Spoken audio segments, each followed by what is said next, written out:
Le lion littéraire se tenait près de la batterie d'ordinateur au bout de la longue table.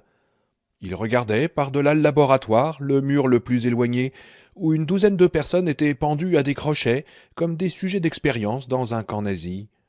C'était assez proche de ce que Steve et Cynthia avaient décrit, à l'exception d'une chose. La femme pendue sous la pancarte port du casque obligatoire, celle dont la tête était tellement inclinée à droite que sa joue reposait sur son épaule, ressemblait étrangement à Terry. Tu sais que c'est l'effet de ton imagination, n'est-ce pas? Mais le savait-il? Enfin, peut-être. Mais, Seigneur, les mêmes cheveux blonds, le front haut et le nez un peu dévié. Oh, rien à foutre de son nez, dit-il. Toi aussi, tu as un nez tordu, dont il faut te préoccuper. Allez, fous le camp d'ici, d'accord? Mais d'abord, il ne put bouger. Il savait ce qu'il avait à faire, traverser la pièce et fouiller leurs poches pour trouver des clés de voiture. Mais de là à le faire. Les approcher, sentir la peau morte de leurs jambes, dont seule la fine étoffe des poches le séparait, prendre leurs affaires, pas seulement les clés de voiture, mais les couteaux de poche, les pinces à ongles, voire des tubes de baume pour les lèvres. Tout ce que les gens mettent dans leurs poches est désigné par des mots composés, se dit-il. Comme c'est fascinant. Portefeuille, pince à billets, porte-monnaie. Oh, arrête, murmura-t-il. Contente-toi d'agir. La radio cracha soudain une rafale de parasites. Il sursauta. Pas de musique. Il était plus de minuit et les cutéreux du coin avaient raccroché le micro. Il reviendrait à l'aube avec un autre chargement de Travis Street et Tanya Tucker. Mais avec un peu de chance, John Edward Marinville, l'homme que Happers avait qualifié un jour de seul écrivain blanc américain qui comptait, serait parti. Si vous partez, tout est fini. Il passa la main sur son visage, comme si cette pensée était une mouche agaçante, et il traversa la pièce. Il se dit qu'il désertait, en effet, si on pouvait s'exprimer ainsi. Mais enfin, ils avaient les moyens de partir, eux aussi, s'ils le voulaient. Quant à lui, il revenait à une vie où les gens n'éructaient pas en une langue inepte et ne pourrissaient pas sous vos yeux. Une vie où on pouvait être sûr que les gens avaient fini de grandir quand ils atteignaient leur majorité. Ses hautes jambières de cuir frottèrent l'une contre l'autre tandis qu'ils s'approchaient des cadavres. Oui, d'accord, pendant un moment, il se fit moins l'effet d'un lion littéraire que d'un pillard, comme il en avait vu à Canctri, à la recherche de médailles religieuses en or au cou des cadavres, écartant même parfois les fesses des morts dans l'espoir de trouver un diamant ou une perle. Mais ce n'était qu'une comparaison spécieuse, et ce ne serait qu'un sentiment transitoire, il en était sûr. Il n'était pas là pour piller des cadavres, il voulait des clés, un trousseau pour une des voitures sur le parking, rien de plus. Et puis... Et puis, la fille morte, sous port du casque obligatoire, ressemblait vraiment à Terry. Une blonde au teint rose, dont une balle avait troué la blouse de laboratoire. Bien sûr, Terry n'était plus une blonde au teint rose depuis longtemps. Elle avait les cheveux gris maintenant, mais... Vous regretterez de ne pas être resté quand vous commencerez à sentir tac sur votre peau. Oh, par pitié, se dit-il. Il regarda à sa gauche pour éviter le spectacle de cette blonde morte qui ressemblait tellement à Terry.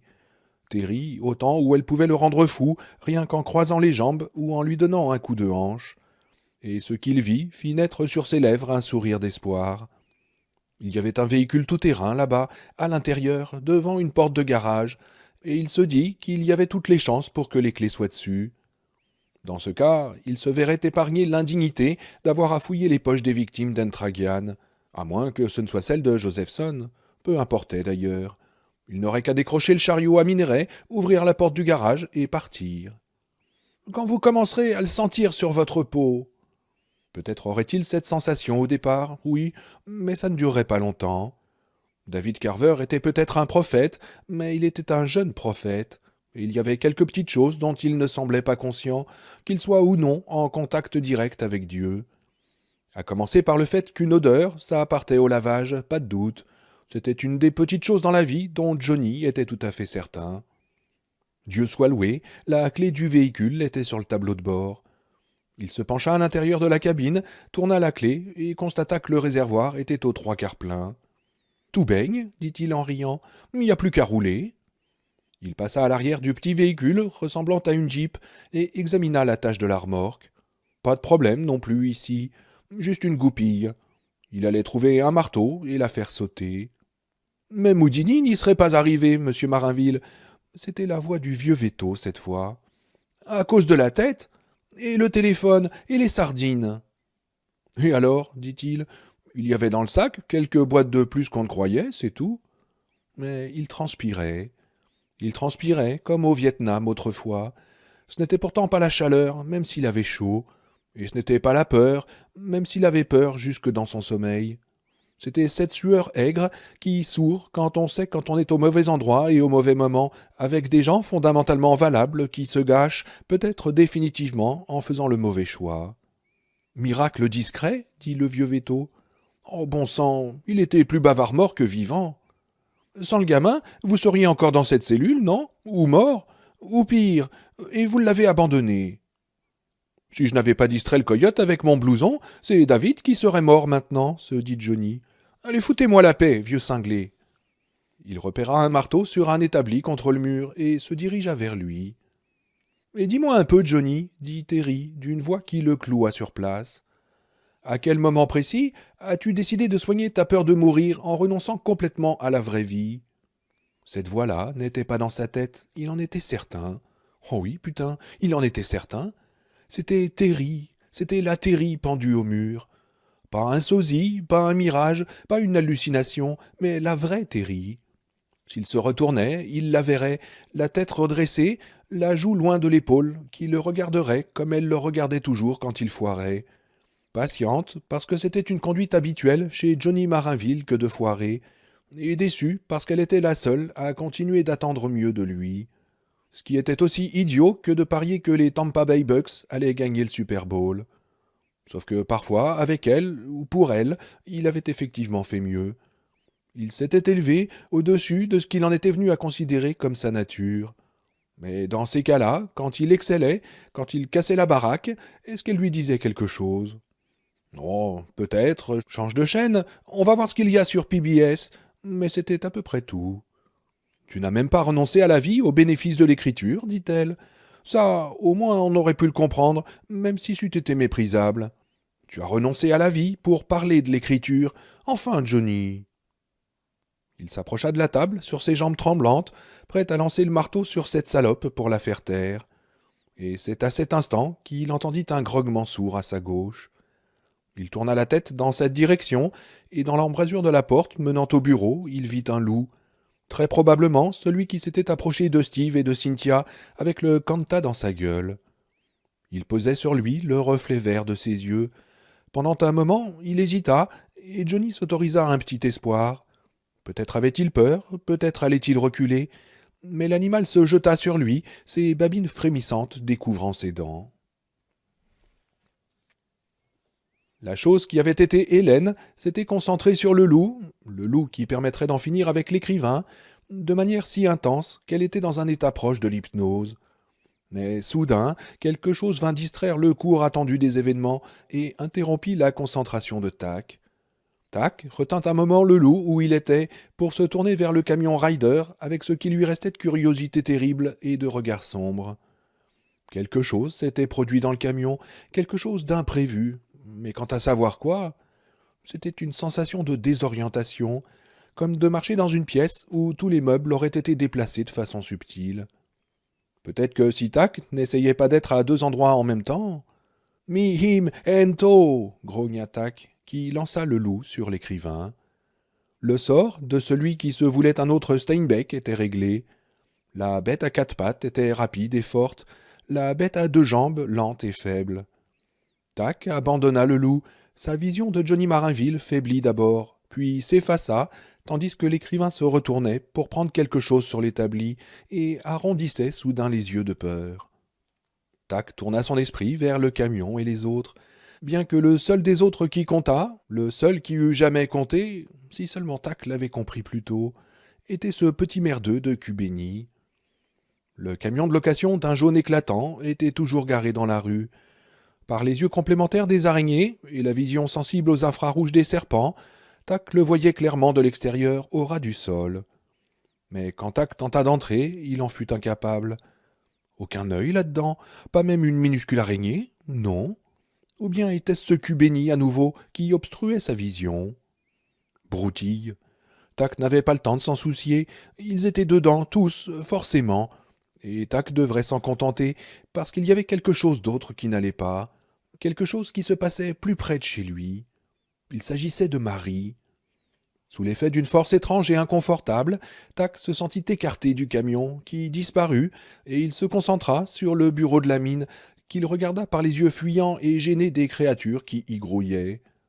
Ça enregistra d'abord le déplacement du séchoir, puis le fait que Marie était partie. Elle avait réussi à sortir. Salope cria la bouche d'Hélène, d'où jaillit une averse de gouttes de sang. Ce terme n'exprimait pas totalement ses sentiments, si bien que Tac revient au langage ancien pour cracher des invectives en se levant. Hélène veilla à son équilibre au bord de Ligny. La faiblesse de son corps s'était accrue d'une manière plus qu'alarmante. Le pire était qu'il n'y avait pas d'autre corps où se réfugier immédiatement si nécessaire. Pour le moment, Tac était coincé dans celui-là. Il eut une brève pensée pour les animaux, mais aucun ici ne serait capable de le servir de cette manière. Sa présence détruisait même le plus solide des vaisseaux humains en quelques jours. Un serpent, un coyote, un rat ou un busard exploserait dès son entrée ou quelques instants après, comme une boîte de conserve dans laquelle on aurait glissé un bâton de dynamite. Le loup pourrait servir 1 heure ou 2, mais il était le seul de son espèce dans ces contrées, et se trouvait à 5 kilomètres de là, occupé avec l'écrivain, qui lui servait probablement déjà de pâture. C'était forcément cette femme, c'était forcément Marie. La chose qui ressemblait à Hélène se faufila dans la fente du mur de l'Antac et boitilla vers le carré mauve qui signalait l'endroit où l'ancienne galerie s'ouvrait sur le monde extérieur. Des rats couinaient autour des pieds d'Hélène, excités par l'odeur du sang qui s'écoulait de son stupide con malade. Tac leur donna des coups de pied en les injuriant dans le vieux langage.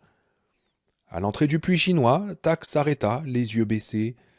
La lune était passée derrière l'éperon rocheux qui se dressait du côté opposé du puits, mais elle fournissait encore un peu de lumière, et avec le plafonnier de la voiture de police, c'était assez pour que les yeux d'Hélène voient que le capot de la voiture était ouvert, et pour que la créature qui occupait le cerveau d'Hélène comprenne que la sournoise, Ospa, avait bousillé le moteur.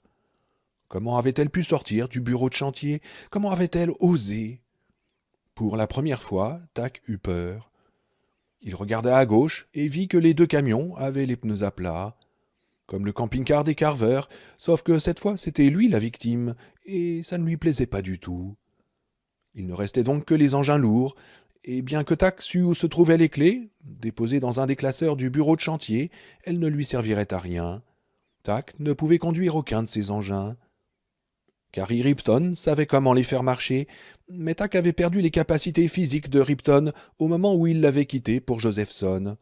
Et en tant qu'Hélène Carver, Tac gardait quelques souvenirs de Ripton, de Josephson et d'Entragian, même s'ils s'estompaient comme des photos surexposées, mais aucune de leurs capacités. Oh la salope! Ospa! Canfin! Serrant et desserrant les poings d'Hélène, conscient de sa culotte souillée et du chemisier trempé lui aussi, conscient que les cuisses d'Hélène étaient barbouillées de sang, Tac ferma les yeux d'Hélène et chercha Marie. Mi him ento! Ento! Ento! Au début, il n'y eut rien, juste l'obscurité et cette sensation de crampe tout au fond du ventre d'Hélène. Et la terreur. Terreur devant le fait que la salope d'Ospa était partie. Puis Tac vit ce qu'il cherchait, non avec les yeux d'Hélène, mais avec les oreilles dans les oreilles d'Hélène. Un soudain écho sonore qui dessinait la forme d'une femme. C'était une chauve-souris en vol qui avait vu Marie remonter péniblement la route vers le haut du puits. Marie n'était pas bien fraîche, le souffle court, elle se retournait tous les 10 ou 12 pas pour vérifier si on ne la poursuivait pas. La chauve-souris vit très clairement les odeurs provenant d'elle, qui furent très encourageantes pour Tac. C'était surtout une odeur de peur, le genre de peur qui peut virer à la panique au moindre coup de pouce. Pourtant, Marie n'était qu'à 400 mètres du sommet, après quoi elle n'aurait plus qu'à descendre. De surcroît, si Marie était fatiguée et hors d'haleine, la chauve-souris ne sentait pas l'odeur amère et métallique de l'épuisement dans la sueur qui l'entourait. Pas encore, du moins. Et puis Marie ne saignait pas comme un cochon égorgé. Le corps presque inutile d'Hélène Carver, si. L'hémorragie n'était pas incontrôlable, pas encore, mais cela ne tarderait pas. Prendre le temps de se ressaisir, de se reposer dans la lueur réconfortante de Ligny, avait peut-être été une erreur. Mais qui aurait pu imaginer un pareil retournement de situation? Pourquoi ne pas envoyer les Kanta l'arrêter, ce qui n'était pas dans le périmètre, partie intégrante du Mi-Him? Ce serait possible, mais à quoi cela servirait-il? Serpents et araignées, chats sauvages felant et coyotes ricanant entoureraient Marie, mais cette salope continuerait son chemin. Elle fendrait la masse des Kanta, comme Moïse les eaux de la mer Rouge, à ce qu'on dit. Elle devait savoir qu'Hélène ne pouvait abîmer son corps, pas avec les Kanta, ni avec aucune autre arme. Si elle ne le savait pas, elle serait toujours dans le bureau de chantier, recroquevillée dans un coin, paralysée de peur, aphone à force de hurler. Mais comment avait-elle su? Était-ce le Cubéni, ou bien le dieu de Cubéni, le Cantac de David Carver, avait-il envoyé un message? Mais peu importait. Le fait que le corps d'Hélène commençât à lâcher et que Marie eût 800 mètres d'avance ne comptait pas non plus. J'arrive, chérie, murmura Tac, en s'engageant sur le premier gradin pour s'éloigner de l'entrée de la mine et gagner la route. Oui, Tac arrivait, et même s'il fallait détruire ce corps pour rattraper l'ospa, Tac la rattraperait. Hélène tourna la tête, cracha du sang et sourit. Elle n'avait plus rien de la femme qui avait envisagé de se présenter au conseil d'école. La femme qui aimait déjeuner avec ses amis au Bonheur de Chine. La femme dont le fantasme sexuel le plus inavouable consistait à vouloir faire l'amour avec le beau mec des publicités pour le Coca Light. Dépêche-toi autant que tu peux, ose pas, tu ne t'échapperas pas. La forme noire plongea de nouveau sur elle, et Marie l'écarta d'un geste. Fous le camp, ordonna-t-elle d'une voix sans souffle. La chauve-souris vira en couinant, mais n'alla pas loin. Elle tournoya au-dessus de Marie comme un avion de reconnaissance, et Marie eut le sentiment déplaisant qu'elle jouait exactement ce rôle. Elle leva les yeux et vit le bord du puits au-dessus d'elle, plus proche maintenant, à 200 mètres peut-être, mais toujours à une distance effrayante. Elle avait l'impression d'arracher chaque inspiration à l'air environnant, et l'air lui faisait mal en entrant dans ses poumons. Son cœur battait fort, elle souffrait d'un point de côté. La forme restait pourtant assez bonne pour une femme de 30 ans et des poussières, comme si utiliser le Nordic Track et le Stairmeister 3 fois par semaine à la salle de gym pouvait vous préparer à une telle aventure. Soudain, le gravier se déroba sous ses chaussures et ses jambes tremblantes furent incapables de rétablir son équilibre à temps. En avançant un genou, elle évita de tomber à plat ventre, tête la première, mais son jean se déchira et elle sentit les arêtes des graviers entailler sa peau, puis le sang couler sur son tibia. La chauve-souris fut immédiatement sur elle, couinant et agitant ses ailes dans ses cheveux. « En fous le camp, saloperie !» cria-t-elle en frappant l'animal à coups de poing. Elle visa juste. Elle sentit la surface fine d'une aile céder sous le choc et la chauve-souris tomba sur la route déséquilibrée. Elle ouvrait et refermait la bouche, ses petits yeux inutiles fixés sur Marie, qui se leva et abattit un pied sur elle avec un cri aigu de satisfaction, presque un piaulement d'oiseau, quand elle sentit les os craquer sous sa chaussure. Marie allait repartir quand elle se retourna et vit en contrebas une ombre qui évoluait entre les ombres. « Marie !» C'était la voix d'Hélène Carver qui flottait jusqu'à elle, mais en même temps ce n'était pas elle. C'était une voix gargouillante, encombrée. Si elle n'avait pas traversé l'enfer de ces 6 ou 8 dernières heures, elle aurait cru que c'était Hélène avec un mauvais rhume. « Attends, Marie, je veux venir avec toi, je veux voir David, on va aller le voir ensemble. »« Va au diable !» murmura Marie. Et elle se remit en marche, respirant péniblement et massant le point douloureux sur son flanc gauche. Si elle avait pu, elle aurait couru. « Marie, Marie, tu me contraries !» cria la voix d'un ton presque rieur. « Tu ne peux pas t'échapper, chérie, tu le sais bien !» Le haut du puits lui semblait si loin que Marie se força à cesser de le regarder. Elle baissa la tête et fixa ses chaussures. Quand la voix appela à nouveau son nom, elle lui sembla plus proche. Marie accéléra un peu. Elle tomba 2 fois avant d'arriver au sommet, la seconde assez durement. Elle en eut le souffle coupé et perdut de très très précieuses secondes, d'abord à s'agenouiller, puis à se relever, la tête baissée, les mains sur les cuisses. Elle aurait voulu qu'Hélène l'appelle à nouveau, mais elle ne le fit pas. Maintenant, Marie ne voulait plus se retourner, elle avait trop peur de ce qu'elle risquait de voir. Elle le fit pourtant à 5 mètres du sommet, Hélène était à moins de 20 mètres plus bas, soufflant sans bruit par une bouche si grande ouverte qu'on aurait dit un trou d'aération. Du sang sortait en bruine à chaque expiration, son chemisier en était imbibé. Elle vit que Marie la regardait, fit un sourire grimaçant et tendit ses mains avides, tout en essayant d'accélérer le mouvement de ses pieds pour la saisir. Mais elle n'y parvint pas. Cependant, Marie découvrait qu'elle pouvait courir, surtout à cause de ce qu'elle avait vu dans les yeux d'Hélène. Rien d'humain, rien du tout en fait. Quand elle parvint au sommet du puits, sa gorge ne laissait plus passer l'air qu'en mince filet. La route, plate pendant une trentaine de mètres en haut du puits, redescendait ensuite vers l'extérieur. Dans l'obscurité du désert à ses pieds, elle aperçut une petite étincelle jaune qui clignotait. Le feu au croisement de Main Street au centre du village. Marie le fixa des yeux et courut un peu plus vite. « Mais qu'est-ce que tu fais, David » demanda Ralph. Après une courte période de concentration, une prière silencieuse probablement, David s'était dirigé vers la porte arrière du Ryder. Ralph s'était placé instinctivement entre son fils et la poignée qui ouvrait la porte. Steve le vit et compatit avec le père, mais il ne pensait pas que cela servirait à quoi que ce fût. Si David décidait de partir, David partirait. « Je lui rapporte ça, » dit l'enfant en montrant le portefeuille. « Oh, pas question, » dit Ralph. « Je refuse. Pour l'amour de Dieu, David, tu ne sais même pas où est cet homme. Il doit avoir quitté le village maintenant, et bon débarras. »« Je sais où il est, » dit calmement David, « et je peux le trouver. Il est tout près. Je suis censé le trouver, » ajouta-t-il après une hésitation.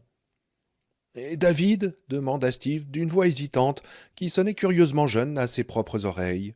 « Tu as dit que la chaîne était brisée. »« C'est avant que je voie la photo dans son portefeuille, » dit David. « Il faut que je le rejoigne. Il faut que je parte tout de suite. C'est notre seule chance. »« Mais je ne comprends pas, » dit Ralph, en s'écartant pourtant de la porte. « Que signifie cette photo ?»« Oh, j'ai pas le temps, papa. Et je ne suis pas sûr que je pourrais l'expliquer, même si j'avais le temps. »« Est-ce qu'on vient avec toi ?» demanda Cynthia. « Non, n'est-ce pas ?»« Non, » répondit David. « Et je reviendrai, si je peux, avec Johnny, si je peux. »« C'est de la folie, » dit son père, d'une voix creuse et sans force. « Si tu pars tout seul dans la nuit, tu te feras dévorer vivant. »« Pas plus que le coyote ne m'a dévoré vivant quand je suis sorti de la cellule, » répondit David. « Le danger n'est pas que je parte, il est que nous restions tous ici. » Il regarda Steve, puis la porte arrière du Ryder. Steve hocha la tête et ouvrit.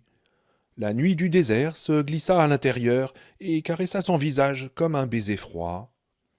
David s'approcha de son père et se serra contre lui. Tandis que Ralph refermait les bras sur lui, David sentit cette force énorme l'envahir à nouveau. Elle le traversa de part en part. Il sursauta dans les bras de son père, comme pris d'une convulsion, et fit un pas involontaire en arrière. Ses mains agitées de tremblement se tendirent devant lui. « David !» s'écria Ralph. « Mais David, qu'est-ce que... » Mais tout était terminé. D'un coup, la force l'avait quitté, mais il voyait encore le puits chinois tel qu'il l'avait vu pendant un instant dans le cercle des bras de son père.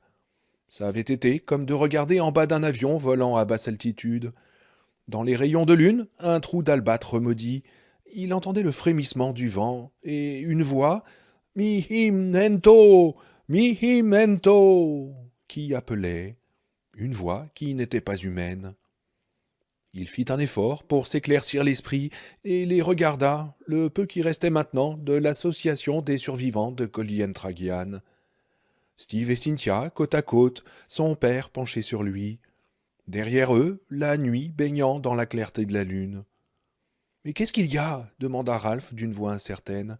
« Dieu Tout-Puissant, quoi encore ?» David remarqua qu'il avait laissé tomber le portefeuille et se baissa pour le ramasser. Il ne faudrait pas qu'il le laisse ici, sûrement pas.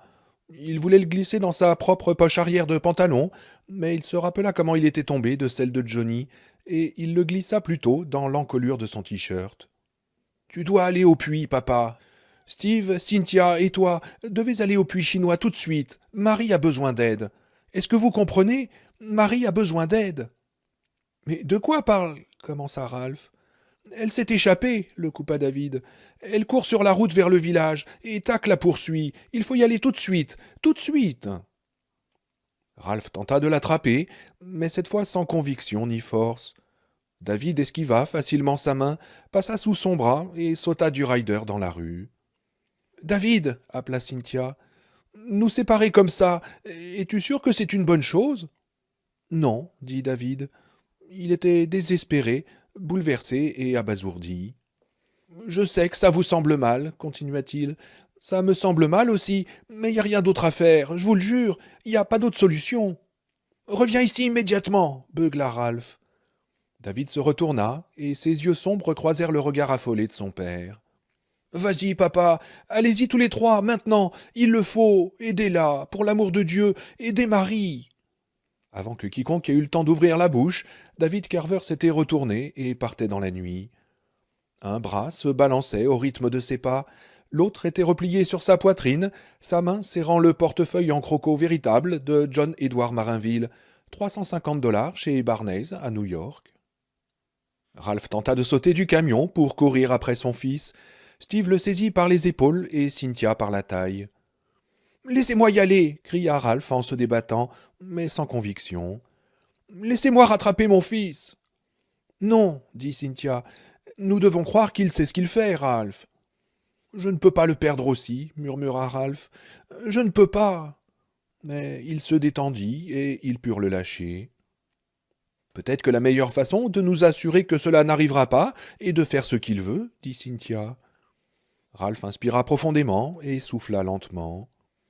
Mon fils est parti chercher ce con, dit-il comme s'il se parlait à lui-même, comme s'il s'expliquait la situation à lui-même. Il est parti retrouver ce pauvre con pour lui rendre son portefeuille. Et si on lui demandait pourquoi, il dirait que c'est la volonté de Dieu. J'ai pas raison? Oui, probablement, dit Cynthia.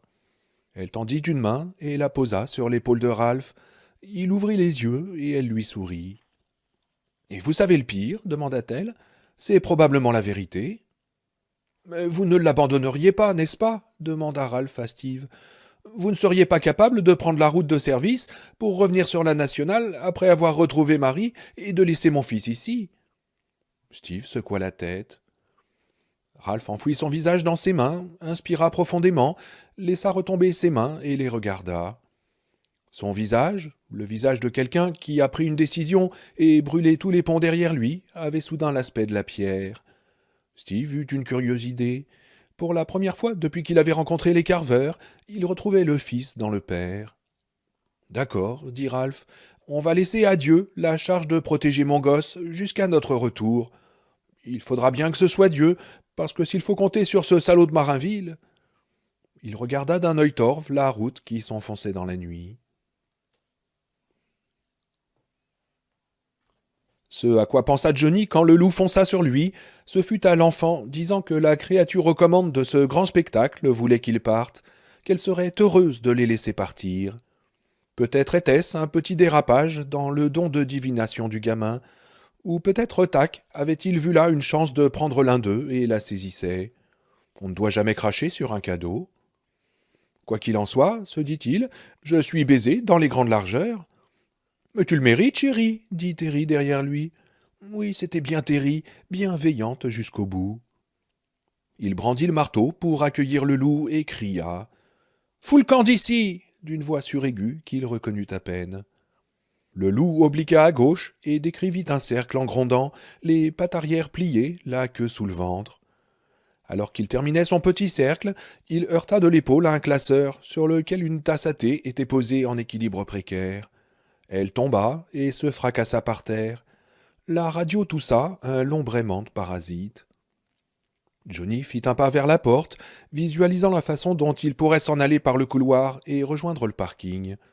Au diable, le tout-terrain du garage, il trouverait bien un autre moyen de transport ailleurs.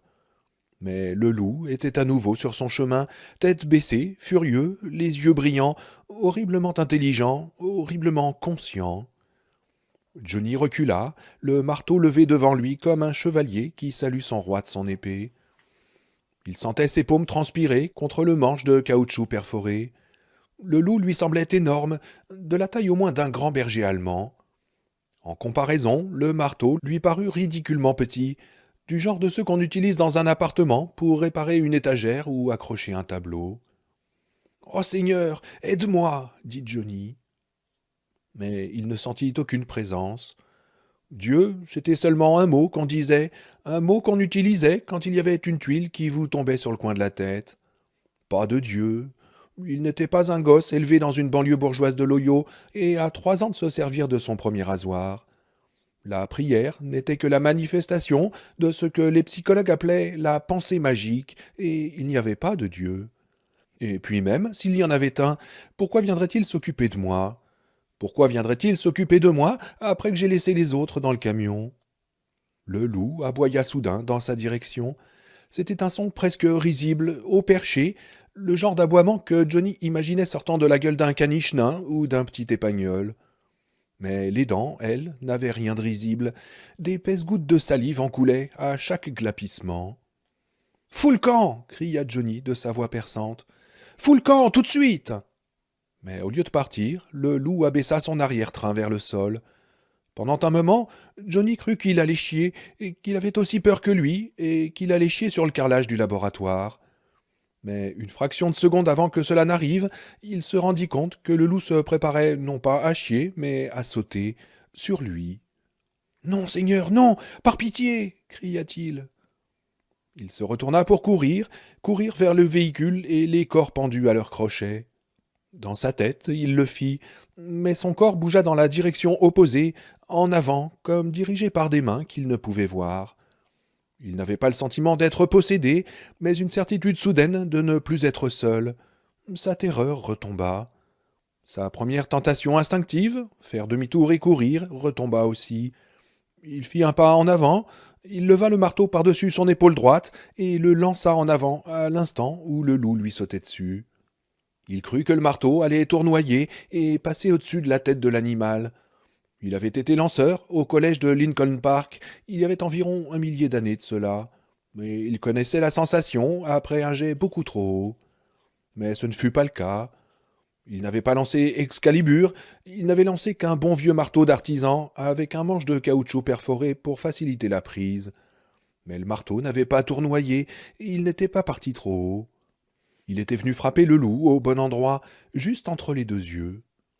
Cela fit le bruit d'une brique tombant sur une planche de chêne. La lueur verte s'éteignit dans les yeux du loup, qui ne ressemblaient plus qu'à 2 vieilles billes, quand le sang commença à couler du crâne fendu de l'animal. Le loup s'effondra sur la poitrine de Johnny, le repoussant violemment contre la table. Pendant un moment, Johnny sentit l'odeur du loup, une odeur sèche, un peu comme de la cannelle, comme les épices que les Égyptiens utilisaient pour conserver les morts. Pendant ce moment, la tête sanglante de l'animal resta levée vers lui. Les mâchoires qui auraient dû lui déchirer la gorge étaient serrées, mais impuissantes. Johnny vit la langue et une vieille cicatrice en forme de croissant sur le museau. Puis l'animal s'écroula à ses pieds comme un corps mou et lourd. Johnny s'en écarta en titubant, reprenant son souffle avec difficulté. Il se pencha et ramassa le marteau, puis se retourna si gauchement qu'il faillit tomber, certain que le loup allait se relever et se ruer à nouveau sur lui. Il n'y avait aucune chance qu'il ait pu l'avoir comme ça, avec ce marteau, absolument aucune chance. Cet outil était parti trop haut. Ses muscles se souvenaient de la sensation quand on venait de faire un mauvais lancer, beaucoup trop loin. Il s'en souvenait très bien. Mais le loup gisait là où il était tombé. N'était-il pas temps d'envisager l'existence du dieu de David Carver demanda doucement Terry.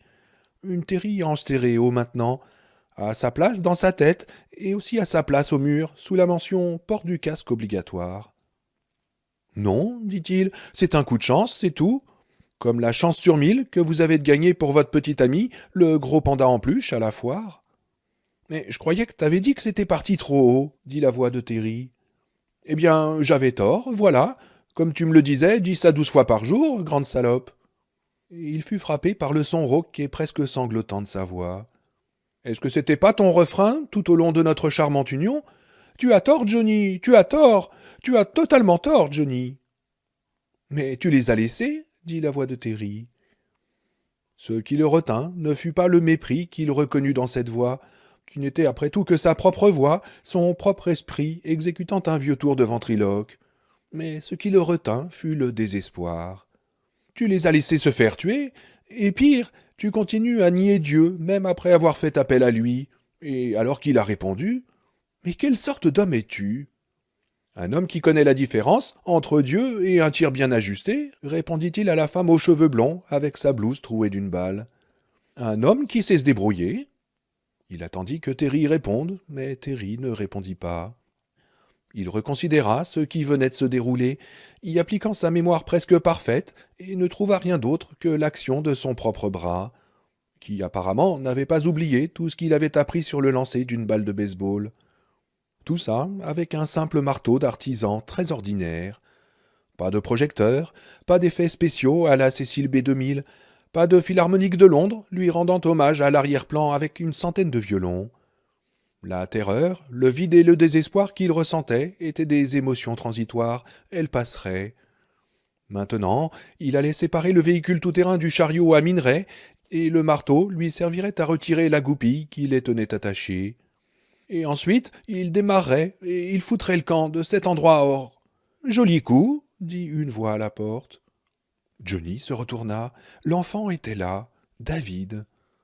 Il regardait le loup, puis il leva vers Johnny son visage impassible. « Un coup de chance, dit Johnny. « Vous croyez ?» demanda David. « Mais ton père sait-il que tu es sorti, David ?»« Oui, il le sait. »« Mais si tu es venu ici pour essayer de me persuader de rester, aucune chance. » Johnny se pencha sur la tâche de la remorque et donna un grand coup de marteau. Il rata la goupille, et sa main vint heurter douloureusement un angle de métal. Il cria et enfourna ses phalanges blessées dans sa bouche, lui qui avait tué le loup d'un seul coup entre les yeux. Johnny sortit la main de sa bouche, serra plus fort le manche de caoutchouc du marteau et se pencha de nouveau sur la tâche. Cette fois, il frappa assez juste, pas dans le mille, mais assez près pour éjecter la goupille et l'envoyer rouler par terre. Elle s'arrêta sous les pieds oscillants de la femme qui ressemblait à Terry. « Je ne vais pas voir non plus là-dedans une signification quelconque, » dit la voix. « Si tu es venu parler théologie, c'est tout aussi inutile, » dit Johnny. « Mais si tu veux m'accompagner à Austin... » Il s'arrêta. L'enfant tenait dans sa main quelque chose qu'il lui tendait. Entre eux, le loup mort gisait sur le carrelage du labo. « Qu'est-ce que c'est » demanda Johnny. Mais il savait. Ses yeux n'étaient pas mauvais à ce point.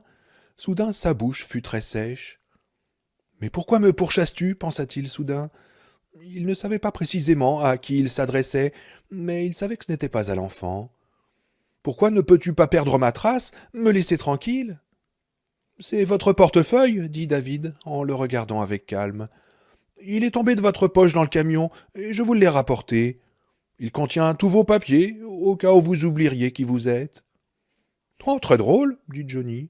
« Je ne plaisantais pas, » dit David. « Mais alors que veux-tu » demanda Johnny d'une voix dure. « Une récompense ? Bon, d'accord.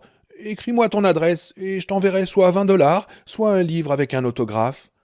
Si tu préfères une carte de baseball signée par Albert Bell, je peux t'en avoir une aussi. Tout ce que tu veux, tout ce qui te passe par la tête. » David contempla le loup un moment. « Bon tir pour un homme qui n'arrive même pas à frapper une goupille immobile à 10 centimètres. »« Oh, écrase, petit malin, » dit Johnny. « Apporte-moi le portefeuille si tu viens. Si tu ne viens pas, lance-le. Tu peux aussi le garder, pour ce que j'en ai à foutre. »« Il y a une photo dedans, » dit David. « Une photo de vous, avec 2 autres types, devant un endroit appelé le poste de guet Viet Cong. Un bar, je crois. »« Oui, un bar, » dit Johnny. Il serra nerveusement la main sur le manche du marteau, sentant à peine la douleur passer sur ses articulations blessées. Le grand type sur cette photo est David Halberstam, un très célèbre écrivain et historien et fan de baseball. « C'est le gars de taille moyenne au milieu qui m'intéresse, » dit David. Et tout à coup, tout au fond de lui, Johnny sut où l'enfant voulait en venir, ce qu'il allait dire, et tout au fond de lui, il gémit. « Le type en t-shirt gris, avec une casquette des Yankees, » continua David. « C'est le type qui m'a montré le puits chinois de mon poste de guet Viet Cong. Et ce type, c'était vous ?»« Foutaise, » dit Johnny. « Le même genre de conneries que tu débites depuis... » Et doucement, sans fausse note, tendant toujours le portefeuille d'une main, David Carver chanta. Well, I feel so good, everybody's getting high. Ce fut comme si Johnny avait reçu un coup en pleine poitrine. Le marteau lui tomba des mains. Arrête, murmura-t-il. Better take it easy, cause the place is on fire. Arrête, cria Johnny. La radio cracha une autre rafale de parasites. Il sentait quelque chose qui commençait à bouger à l'intérieur de lui, quelque chose de terrible qui glissait comme une avalanche. Pourquoi avait-il fallu que ce gamin vienne? Parce qu'il avait été envoyé, bien sûr. Ce n'était pas la faute de David. La véritable question était de savoir pourquoi le terrible maître de l'enfant ne voulait pas qu'il parte. « C'est le Spencer Davis Group, dit David, et c'est Steve Winwood qui chante, vraiment chouette. C'est cette chanson qu'on jouait quand vous êtes mort, n'est-ce pas, Johnny ?» Des images commencèrent à glisser dans son esprit, tandis que Steve Winwood chantait « Wait a minute, baby, let it happen to you ». Des soldats vietnamiens, souvent pas plus vieux que des écoliers américains de 4e, écartaient des fesses mortes à la recherche de trésors cachés, une sale chasse de charognards dans une sale guerre, Kanta dans Kantak. Il revenait vers Terry avec une dose dans sa braguette et un singe sur le dos, tellement en manque qu'il en était presque fou. Il la giflait dans un hall d'aéroport quand elle faisait une remarque insidieuse sur la guerre. « Ta guerre » avait-elle dit, comme s'il avait inventé ce merdier. Il la frappait si fort qu'elle saignait de la bouche et du nez, et même si le mariage avait continué qu'à un cas pendant environ 1 an, il s'était vraiment terminé là, dans le hall B du terminal United Airlines, à l'aéroport LaGuardia, avec cette gifle. Un Tragan le frappait alors qu'il se tordait sur la Nationale 50. Il ne donnait pas de coup de pied à un lion de l'édition, ni à un gagnant de prix national, ni au seul écrivain blanc qui comptait en Amérique, mais juste à un vieux ventripotent portant un blouson de motard hors de prix, un type qui devait une mort à Dieu comme n'importe qui d'autre. Un Tragan disait que le titre envisagé par Johnny pour son livre le rendait furieux, malade de rage. « Je n'y retournerai pas, dit Johnny d'une voix sourde. Ni pour toi, ni pour Steve, ni pour ton père, ni pour Marie, ni pour rien au monde. Je ne le ferai pas, dit-il en reprenant le marteau, pour ponctuer son refus d'un coup sur la remorque. Tu m'entends, David? Tu perds ton temps. Je n'y retournerai pas. Non, non et non. Au début, je n'ai pas bien compris comment ça avait bien pu être vous, dit David, comme s'il n'avait rien entendu. C'était le pays de la mort. Vous-même l'avez dit, Johnny.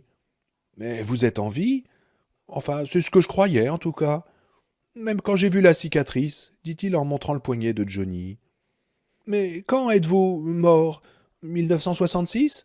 1968? Je pense que ça n'a pas d'importance. Quand une personne arrête de changer, arrête de sentir, elle meurt. Et les fois où vous avez essayé de vous tuer depuis, vous vouliez juste vous rattraper, c'est ça? L'enfant lui sourit avec une sympathie indescriptible tant elle était innocente, gentille et sans jugement. Johnny, Dieu peut ressusciter les morts, dit-il. Oh Seigneur, ne me dis pas ça, dit Johnny. Je ne veux pas être ressuscité. Mais sa voix lui semblait lointaine, curieusement doublée, comme s'il se séparait en deux de quelque manière étrange mais fondamentale, comme du schiste qui se délite. C'est trop tard, dit David. C'est déjà fait. On va te faire foutre, petit héros, dit Johnny. Je vais à Austin, tu m'entends? Je vais à Austin. Mais t'as qui arrivera avant vous, dit David. Il lui tendait toujours son portefeuille qui contenait la photo de Johnny avec David Alberstam et Duffy Pinette devant ce minable petit bar, le poste de guet Viet Cong. Un bouge, mais avec le meilleur jukebox du pays, un Wurtlitzer. Dans sa tête, Johnny sentait le goût de la bière Kirin. Il entendait le Spencer Davis Group, le martèlement de la batterie, le clavier comme une dague, la chaleur, la verdure et la chaleur, le soleil violent comme le tonnerre, la terre qui sentait la chatte chaque fois qu'il pleuvait, et cette chanson qui semblait sortir de partout, de chaque bar, de chaque radio, de chaque jukebox paumé. D'une certaine façon, cette chanson était le Vietnam. « Wait a minute, baby, let it happen to you !» C'est cette chanson qu'on jouait quand vous êtes mort, n'est-ce pas, Johnny? « Austin !» murmura-t-il d'une voix faible et défaillante. Et il avait toujours cette sensation de se dédoubler, ce sentiment de dualité. Mais si vous partez maintenant, Tac vous attendra partout où vous irez, dit David, son implacable geôlier, qui lui tendait toujours son portefeuille où était enterrée cette détestable photo. Pas seulement à Austin, continua-t-il, dans des chambres d'hôtel, dans des salles de conférence, aux déjeuners élégants où les gens parlent de livres et d'autres choses.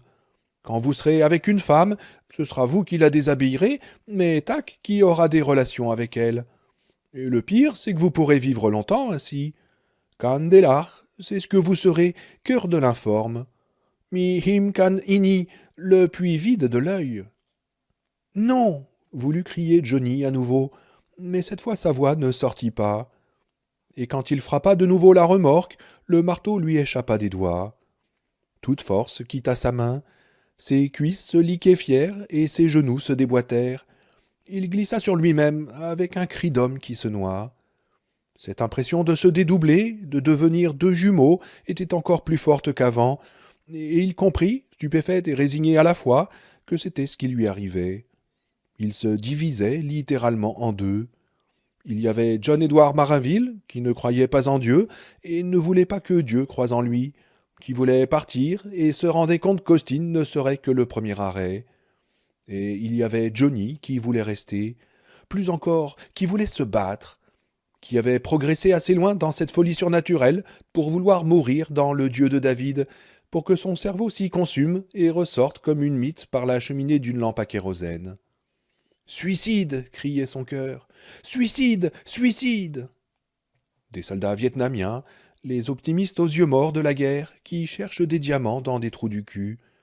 Un ivrogne, une bouteille de bière à la main et ses cheveux mouillés dans les yeux, qui sort d'une piscine d'hôtel, riant devant les flashs des journalistes.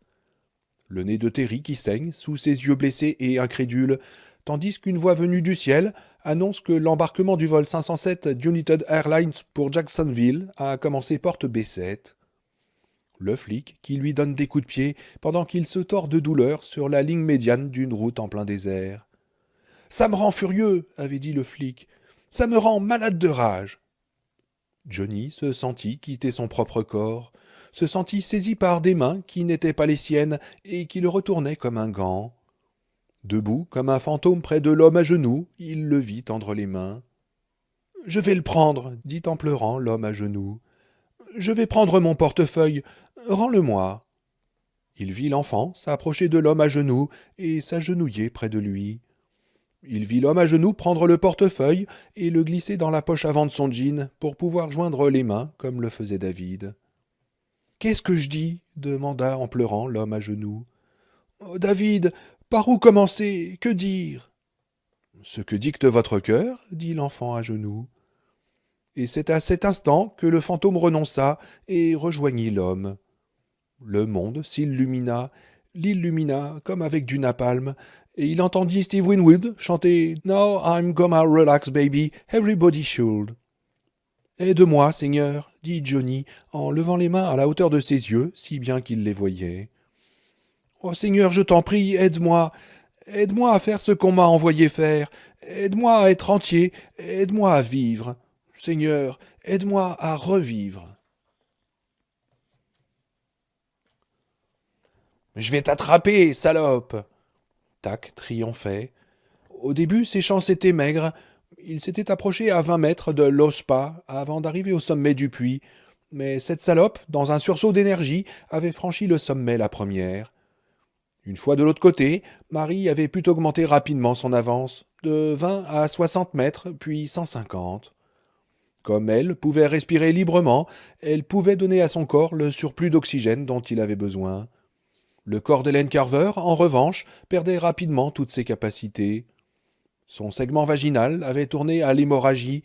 Le corps d'Hélène serait vidé de son sang en une vingtaine de minutes. Mais si Tac pouvait rattraper Marie, peu importerait la quantité de sang perdu par le corps d'Hélène Carver. Tac aurait un autre corps où se réfugier. Et quand il arriva au sommet du puits, le corps d'Hélène avait souffert aussi de la rupture d'un vaisseau dans son poumon gauche. Maintenant, chaque fois qu'il expirait, ce n'était plus une fine brume rouge qui sortait de sa bouche, mais des jets de sang et de tissu mêlés. Impossible de capter assez d'oxygène frais pour continuer la poursuite, pas avec un seul poumon en état. Puis il y eut un miracle. Alors qu'elle courait trop vite pour la pente et qu'elle tentait en même temps de regarder par-dessus son épaule, la salope se fit un croche-pied qui provoqua une chute spectaculaire. Elle heurta le gravier de la route en une sorte de plongeon de cygne et laboura le sol sur plus de 3 mètres avant de s'immobiliser, laissant derrière elle une trace sombre. Elle resta à plat ventre, les bras étendus, tremblant de tout son corps. À la lumière des étoiles, ses mains écartées ressemblaient à de pâles créatures repêchées dans une flaque quand la mer s'est retirée. Tac la vit essayer de remonter un genou sous elle. Elle y arriva en partie, puis se détendit et reprit sa position initiale. Maintenant, maintenant, Tac, Arwan! Tac poussa le corps d'Hélène, lui imposant un semblant de course, pariant sur l'énergie résiduelle de ce corps, pariant sur sa propre agilité pour éviter de trébucher et de tomber comme la salope. Le mouvement de va-et-vient de sa respiration, comme celui d'un piston dans de la graisse trop épaisse, était devenu une sorte de râle humide dans la gorge d'Hélène. Sur le point de s'éteindre, l'équipement sensoriel d'Hélène s'obscurcissait à la périphérie, mais elle tiendrait encore un peu, juste un peu, et il ne lui en fallait pas plus. 140 mètres, 120 mètres. Tac courait vers la femme allongée sur la route, criant sans bruit son triomphe, tandis que l'espace se réduisait. Marie entendait quelque chose qui arrivait, quelque chose qui criait des mots absurdes d'une voix épaisse et gargouillante. Elle entendait le choc des chaussures sur le gravier qui se rapprochait, mais tout cela lui semblait sans importance, comme des sons entendus en rêve. Car c'était forcément un rêve, non ? « Lève-toi, Marie, il faut que tu te lèves !» Elle regarda derrière elle et vit une créature horrible, cauchemardesque, qui fonçait sur elle comme une harpie échappée d'un vieux livre de contes et légendes. Ses cheveux volaient derrière elle, un de ses yeux avait éclaté. Du sang jaillissait de sa bouche à chaque respiration, et sur son visage, on lisait l'expression d'un animal affamé qui renonce à toute prudence et mise tout sur une dernière chance. « Lève-toi, Marie, lève-toi !»« Mais je ne peux pas, je suis en sang, et de toute façon il est trop tard, » répondit-elle à la voix dans un gémissement. Mais tout en gémissant, elle luttait pour ramener à nouveau son genou sous elle. Cette fois, elle y parvint, se redressa en prenant appui sur cette jambe pliée et se hissa une dernière fois hors du puits de la pesanteur. La chose Hélène était lancée à pleine vitesse. Elle semblait exploser hors de ses vêtements. Elle criait, et c'était un hurlement caverneux de rage et de faim chargé de sang. Marie hurla, elle aussi, se mit sur ses pieds, et tandis que la chose fondait sur elle, bras tendus, les doigts prêts à l'agripper, elle se lança dans une course folle le long de la pente, les yeux écarquillés, la bouche ouverte en un cri silencieux. Une main moite, écœurante, s'abattit entre ses omoplates et tenta d'agripper le col de son chemisier. Marie plongea en avant et faillit tomber quand son buste s'inclina au-delà du point d'équilibre. Mais la main avait glissé sans assurer sa prise. « Salope !» dit un grognement guttural, inhumain, juste derrière elle. Cette fois, la main se referma sur ses cheveux. Elle aurait pu s'y agripper si les cheveux avaient été secs, mais ils étaient humides, presque glissants de sueur. Pendant un instant, Marie sentit les doigts de la chose sur sa nuque, puis elle ne les sentit plus. Elle continua sa course le long de la pente. Ses bonds étaient de plus en plus longs. Une sorte de folle exaltation se mêlait maintenant à sa peur. Il y eut un choc derrière elle. Elle risqua un coup d'œil et vit que la chose Hélène était tombée. Elle se recroquevillait sur elle-même comme un escargot écrasé. Ses mains s'ouvraient et se refermaient sur l'air, cherchant encore la femme qui avait de justesse réussi à leur échapper. Marie se retourna et fixa le feu clignotant. Il se rapprochait, et il y avait d'autres lumières aussi, elle en était sûre. Des phares qui venaient vers elle. Elle se concentra sur eux et courut à leur rencontre. Marie ne remarqua même pas la grande forme qui passait silencieusement au-dessus d'elle. C'est terminé. C'était passé tout près, touchant même les cheveux de la salope, mais au dernier moment, Marie s'était échappée. Et pendant que Marie s'éloignait à nouveau, les pieds d'Hélène trébuchèrent et son corps s'effondra. Tac écouta les bruits de rupture dans le corps d'Hélène, tandis qu'il s'effondrait sur le côté, aspirant l'air comme s'il pouvait s'y accrocher. Le corps d'Hélène roula sur le dos, le regard vers le ciel plein d'étoiles, et tac, gémit de douleur et de haine. Être passé si près. C'est alors qu'il vit la forme noire, là-haut, qui cachait les étoiles comme une sorte de crucifix volant, et une nouvelle bouffée d'espoir s'éleva dans ce corps finissant, comme une flamme dans une chambre sombre. Tac avait pensé au loup, puis avait écarté cette idée parce que le loup était trop loin. Mais il avait eu tort de croire que le loup était le seul vaisseau Cantac qu'il puisse l'accueillir un petit moment. Il y avait ça. Mi-him, murmura Tac d'une voix rauque, épaissie par le sang. Candelar, mi-him, mimhento, Tac. Viens à moi, viens à Tac, viens à l'ancien, viens au cœur de la forme. Viens à moi, vaisseau. Il leva les bras mourants d'Hélène, et l'aigle doré s'y insinua, regardant le visage mourant de ses yeux de rapace. « Ne regarde pas les corps, dit Johnny, en écartant, avec l'aide de David, la remorque du véhicule. « Non, je ne regarde pas, dit David. J'ai vu assez de cadavres pour toute ma vie. »« Bon, je crois que ça suffit, dit Johnny. Il s'approcha de la portière du conducteur et glissa sur quelque chose. David le rattrapa par le bras. « Attention, papy, dit David. « T'as un sacré toupet, mon garçon, gronda Johnny, qui ne serait de toute façon pas tombé. Il avait glissé sur le marteau. Il le ramassa, se retourna pour le lancer sur l'établi, puis réfléchit et engagea le manche recouvert de caoutchouc dans la ceinture de ses jambières en cuir. Elles avaient reçu assez de sang et de poussière pour qu'on puisse croire qu'un véritable cow-boy les avait portées, et le marteau s'harmonisa avec l'ensemble. Il y avait un boîtier de commande à droite de la porte métallique. Johnny poussa le bouton bleu, qui devait relever la porte, prêt dans sa tête à affronter d'autres problèmes. Mais la porte frémit et s'éleva doucement sur ses vérins. L'air qui entra sentait vaguement le rhinanthe et la sauge. Il était frais et doux, comme le paradis. David gonfla la poitrine et se tourna vers Johnny, puis il lui sourit. « C'est bon, dit David. « Oui, répondit Johnny. « Allez, saute dans cette merveille, je t'emmène en balade. » Le véhicule ressemblait à une énorme voiture de golf haute sur pattes. David s'installa sur le siège du passager. Johnny tourna la clé et le moteur toussa une fois. Alors qu'il franchissait la porte ouverte, il se dit que rien de tout cela n'arrivait vraiment. C'était juste un début de roman qu'il venait d'imaginer. Un conte fantastique, peut-être même un véritable roman d'horreur. Un beau départ pour John-Édouard Marinville, quoi qu'il en soit. Pas le genre de thème avec lequel on fait de la littérature sérieuse, mais et alors ? Il vieillissait, et s'il voulait se prendre un peu moins au sérieux, il en avait bien le droit. Il n'était pas indispensable de charger chaque livre sur son épaule comme un sac plein de cailloux, puis de le porter au pas de course jusqu'en haut d'une montagne. C'était bon pour les gosses, pour les nouvelles recrues, mais ce temps était loin derrière lui. « Oui, vas-y mollo, mon gars, c'est ce que tout le monde devrait faire. » Mais ce n'était pas vrai. Rien de tout ça, non, impossible. Dans la réalité, il était juste sorti faire une balade dans sa vieille décapotable, une balade avec son fils, l'enfant de l'âge mûr. Ils allaient chez Friendly's, ils se gareraient près du marchand de glace et lécheraient leurs cornets. Peut-être raconterait-il aux gosses quelque histoire de guerre ou des épisodes de sa propre enfance, juste un peu pour ne pas l'ennuyer.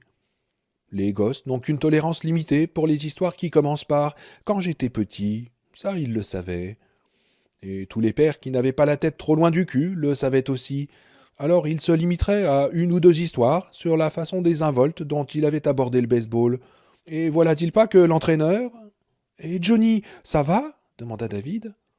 Johnny se rendit compte qu'il avait reculé jusqu'au bord de la route, et qu'il était là, le levier de vitesse dans la main, tandis que le moteur tournait pour rien. « Hein ?» fit-il. « Oh oui, oui, oui, très bien. »« Mais à quoi pensiez-vous » demanda David.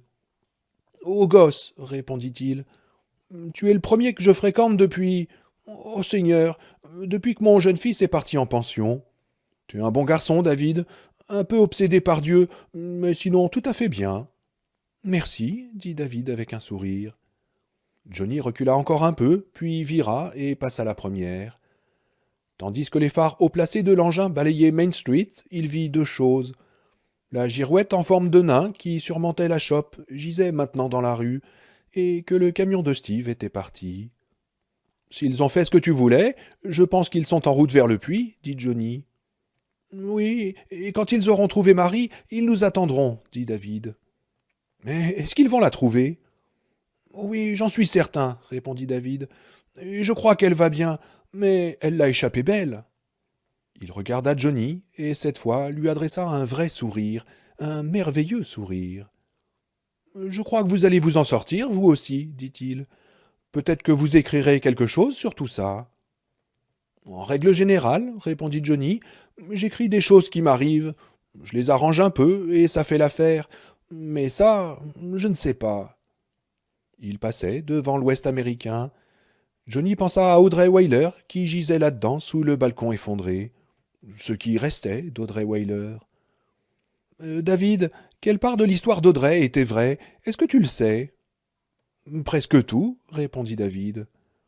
Il regardait aussi le cinéma, et se tordit le cou pour le voir aussi longtemps que possible après qu'ils l'eurent dépassé. Puis il se retourna vers Johnny. Il était songeur. Johnny le trouva même triste. Elle n'était pas méchante, vous savez, reprit David. Ce qui lui est arrivé, c'est comme d'être pris dans un glissement de terrain ou un raz-de-marée, quelque chose comme ça. Un acte de Dieu? Demanda Johnny. Oui. Notre Dieu? Le tien et le mien? Oui. Mais Dieu est cruel? Oui. Oh, tu as des idées très arrêtées pour un gosse, tu le sais? Il passait devant le bâtiment municipal. L'endroit où la sœur de l'enfant avait été tuée et d'où sa mère avait été arrachée et emportée vers quelque obscurité finale. David le regarda avec une expression que Johnny ne put déchiffrer, puis il leva les mains pour s'en frotter le visage. Le geste d'un gamin de son âge, et Johnny eut un choc en se rappelant à quel point il était jeune. Plus que j'aurais voulu, répondit David. Et vous savez ce que Dieu a fini par dire à Job quand il s'est lassé de l'écouter se plaindre? Je crois qu'il lui a plus ou moins dit d'aller se faire voir ailleurs, non? Demanda Johnny. Oui, répondit David. Et vous voulez entendre quelque chose de vraiment horrible? J'en meurs d'impatience, dit Johnny. Le véhicule passait en cahotant sur des bosses de sable. Johnny distinguait déjà la sortie du village. Il était tenté d'accélérer, mais il lui semblait imprudent de passer en troisième, étant donné la faible portée des phares.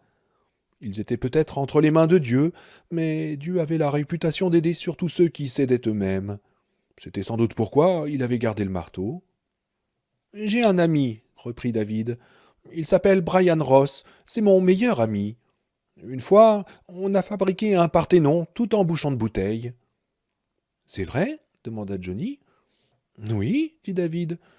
Le père de Brian nous a un peu aidés, mais on l'a fait presque tout seul. Le samedi soir, on se couche tard pour voir les vieux films d'horreur, ceux en noir et blanc, vous voyez. Boris Karloff est notre monstre préféré. On a bien aimé Frankenstein aussi, mais on préfère encore la momie. On se dit tout le temps des trucs comme Oh merde, la momie nous court après, on ferait bien de marcher un peu plus vite. C'est idiot, mais ça nous fait rire. Vous voyez? Johnny sourit et hocha la tête. Enfin, bon, reprit David. Brian a eu un accident. Un ivrogne l'a fait tomber de vélo sur le chemin du collège. Vous vous rendez compte? Il était 8 heures moins le quart du matin, et ce type était ivre-mort au volant. Eh oui, fit Johnny. David le considéra un moment, puis hocha la tête et continua. Brian s'est cogné la tête, vraiment cogné. Il a eu une fracture du crâne, et son cerveau a été touché. Il était dans le coma, et il n'aurait pas dû survivre. Mais... Oh, laisse-moi deviner la suite, dit Johnny. Tu as prié Dieu de rendre la santé à ton copain, et 2 jours plus tard, bingo, le gamin s'est levé et il a parlé. Gloire à Jésus, mon sauveur. Vous ne me croyez pas? Demanda David. En fait, si, dit Johnny en riant. Après ce qui m'est arrivé ces dernières heures, ça me semble tout à fait normal et raisonnable. Oui, je suis allé prier Dieu dans un lieu à nous, continua David. Un lieu à nous, à Brian et à moi. C'était une plateforme qu'on avait construite dans un arbre. On l'avait appelée le poste de guet Viet Cong. Tu ne blagues pas, là? Demanda gravement Johnny. Non, dit David. Je ne me souviens pas de qui a eu l'idée, pas vraiment, mais c'était le nom qu'on lui avait donné. On a cru que ça nous était venu à cause d'un vieux film, mais dans ce cas, je ne me souviens plus duquel. On avait fait une plaque et tout, c'était chez nous, et c'est là que je suis allé, et c'est là que j'ai dit, continua-t-il, après avoir fermé les yeux pour réfléchir, Seigneur, guéris-le. Si tu le fais, je ferai quelque chose pour toi, je le promets. Et mon ami Brian a guéri presque tout de suite, conclut David en rouvrant les yeux. Et maintenant tu dois payer ta dette, dit Johnny. C'est le revers de la médaille, non? Non, c'est pas ça, dit David. Ça m'est égal de rembourser. L'année dernière, j'ai parié 5 $ avec mon père que les Pacers allaient gagner le championnat NBA. Quand ils ont perdu, il n'a pas voulu de mon argent parce qu'il a dit que je n'étais qu'un enfant, que j'avais parié avec mon cœur au lieu de ma tête. Il avait peut-être raison. Il avait sûrement raison, dit Johnny. Mais je l'ai payé quand même, dit David. Parce que c'est normal de payer ce qu'on doit, et c'est normal de faire ce qu'on a promis. Le pire, dit David en se penchant vers Johnny et en baissant la voix comme s'il avait peur que Dieu l'entende, le pire, c'est que Dieu savait que je viendrais là, et il savait déjà ce qu'il voudrait que je fasse. Et il savait qu'il faudrait que je le sache pour le faire. Mes parents ne sont pas pratiquants, ils se contentent de fêter Noël et Pâques, et jusqu'à l'accident de Brian, je ne l'étais pas non plus. Je ne connaissais de la Bible que ce que Jean disait, parce que c'est toujours la pancarte que les hélices brandissent au stade. Car Dieu a tant aimé le monde. Il passait maintenant devant la bodega dont l'enseigne était tombée. Les bonbonnes de gaz avaient éventré le pignon et s'éparpillaient dans le désert à 60 ou 70 mètres de là. Le puits chinois se dressait au loin. À la lumière des étoiles, on aurait dit un sépulcre blanc. « Et qui sont les hélices » demanda Johnny. « Les zélotes des putes. C'est comme ça que les appelle mon ami le pasteur Martin. Je crois qu'il lui est arrivé quelque chose. » David se tut un moment, les yeux sur la route. La tempête en avait effacé les bords, et il y avait du sable sur la chaussée. Le véhicule tout-terrain progressait pourtant sans difficulté. Enfin, avant l'accident de Brian, je ne savais rien d'Ésaü, ni du manteau multicolore de Jacob, ni de la femme de Putiphar. À l'époque, ce qui m'intéressait surtout, de la vie de David, il parlait comme un ancien combattant nonagénaire, décrivant de vieilles batailles et des campagnes oubliées. C'était de savoir si Albert Bell allait ou non gagner le MVP de l'American League. Il se tourna vers Johnny, le visage grave. « Je trouve que l'ennuyeux, ce n'est pas que Dieu m'ait mis en position de lui devoir une faveur, mais qu'il ait blessé Brian pour y parvenir. »« Oui, Dieu est cruel, » dit Johnny. David hocha la tête, et Johnny vit que l'enfant était au bord des larmes. « Oui, il l'est, » dit David. « Meilleur que Tac, peut-être, mais méchant quand même. »« Mais la cruauté de Dieu nous purifie, » dit Johnny. « C'est ce qu'on dit en tout cas, non ?»« Enfin, peut-être, » dit David. « En tout cas, il est en vie, ton ami, » dit Johnny. « Oui, » répondit David. « Et peut-être que ce n'était pas seulement toi, » reprit Johnny. « Peut-être qu'un jour ton copain va trouver le moyen de guérir les gens du sida ou du cancer. Peut-être qu'il va gagner 60 matchs d'affilée. »« Oui, peut-être, » dit David. « Mais dis-moi, David, cette chose qui est là, tac, qu'est-ce que c'est? As-tu la moindre idée? Un esprit indien? Ou quelque chose comme un Manitou? Ou un Vindigo ?»« Oh, je ne crois pas, » dit David. « Je crois que c'est une maladie plutôt qu'un esprit ou un démon. Les Indiens ignoraient peut-être même qu'il était là, et il était là avant eux, bien avant. Tac est l'ancien, le cœur informe. Et l'endroit où il se trouve maintenant, de l'autre côté du goulot au fond du puits, je ne suis pas sûr que cet endroit soit sur Terre, ni même dans l'espace normal.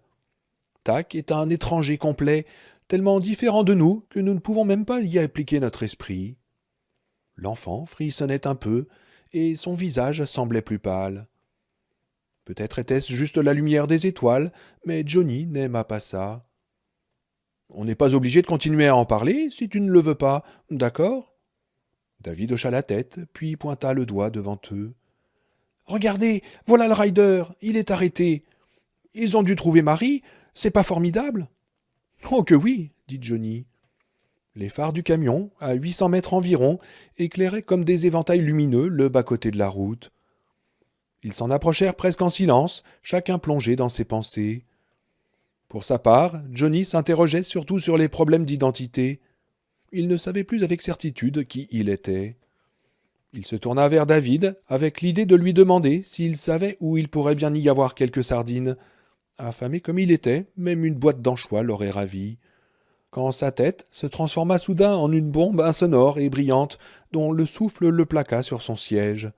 Ses épaules se tordirent. Un cri étranglé lui échappa. Sa bouche était tellement étirée vers le bas aux commissures qu'on aurait dit un masque de clown. Le véhicule obliqua vers le côté gauche de la route. David se pencha, saisit le volant et corrigea la trajectoire juste avant que le véhicule ne pique du nez dans le sable mou et ne se retourne. Johnny avait rouvert les yeux. Il freina instinctivement et l'enfant fut projeté en avant.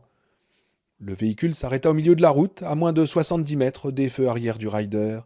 Ils virent des silhouettes teintées de rouge qui les regardaient. « Putain de merde !» souffla David. « Pendant une seconde ou deux, il... » Et Johnny le regarda, sonné et stupéfait, comme s'il le voyait pour la première fois de sa vie. Puis ses yeux s'éclaircirent et il eut un rire nerveux. « Oh putain de merde, oui !» dit-il d'une voix presque sans force, avec la voix d'un homme qui vient de recevoir un choc phénoménal. « Merci, David. »« Est-ce que c'était ça, une bombe de Dieu ?» dit David. « Quoi ?» dit Johnny. « Oui, une grosse, » reprit David, « comme Saül sur la route de Damas, quand la cataracte ou je ne sais quoi sortit de ses yeux et qu'il put voir à nouveau. Le pasteur Martin appelle ça des bombes de Dieu. Vous venez d'en recevoir une, non ?» Tout à coup, il ne voulut plus regarder David, et il eut peur de ce que David pourrait voir dans ses yeux. Il préféra fixer les feux arrière du rider. Steve n'avait pas utilisé la largeur extraordinaire de la route pour faire demi-tour, remarqua Johnny. Le camion de location était toujours dirigé vers le sud, vers le bas-côté. Bien sûr, Steve Ames était un vieux gamin rusé du Texas, et il avait dû soupçonner que ce n'était pas terminé. Et il avait raison. David avait raison aussi, il fallait qu'il monte au puits chinois. Mais l'enfant avait d'autres idées, peut-être moins pertinentes. « Fixe tes yeux, Johnny, dit Terry. Fixe tes yeux pour pouvoir le regarder sans le moindre sillement.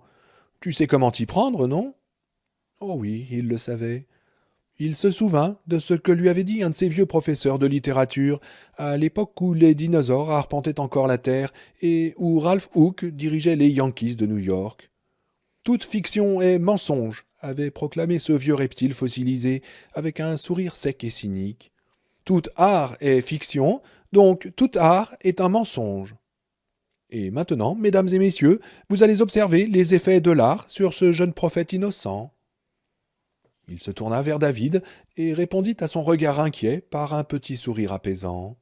« Non, pas une bombe de Dieu, David. Désolé de te décevoir. »« Mais alors, c'était quoi ?» demanda David. « J'ai eu une crise. Ça m'est tombé dessus d'un seul coup, et j'ai eu une crise. Jeune homme, j'en avais tous les 3 ou 4 mois. C'est le petit mal. J'ai pris des médicaments, et ça s'est arrêté.